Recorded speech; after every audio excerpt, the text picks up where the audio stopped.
ನನ್ನ ಹೆಸರು ನಿರ್ಮಲಾ ಗೌಡ ಅಂತ. ನಾನು KLS ಕಾಲೇಜಿನಲ್ಲಿ ನನ್ನ ಫಸ್ಟ್ PU ಮತ್ತು ಸೆಕೆಂಡ್ PU ವಿದ್ಯಾಭ್ಯಾಸವನ್ನು ಮುಗಿಸಿದ್ದೇನೆ. ಈಗ ನಾನು CET ಕೋರ್ಸನ್ನು ಈ ವಿದ್ಯಾಮೃತ ಅನ್ನುವ ಕೋರ್ಸ್ನಲ್ಲಿ ತೆಗೆದುಕೊಳ್ಳುತ್ತಿದ್ದೇನೆ. ಈ ವಿದ್ಯಾಮೃತದಲ್ಲಿ ನಾವು ತುಂಬಿದ್ದು ಕೇವಲ 950 ರೂಪಾಯಿ.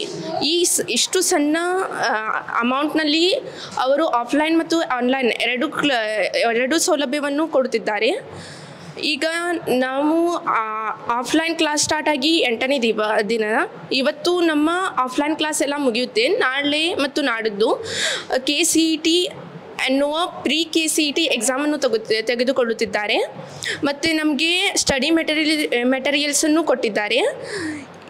ಇಷ್ಟು ಕಡಿಮೆ ಹಣದಲ್ಲಿ ನಮಗೆ ಇಷ್ಟೆಲ್ಲ ಸೌಲಭ್ಯ ಎಲ್ಲೂ ಬಯಸಲು ಸಾಧ್ಯವಾಗಿರಲಿಲ್ಲ.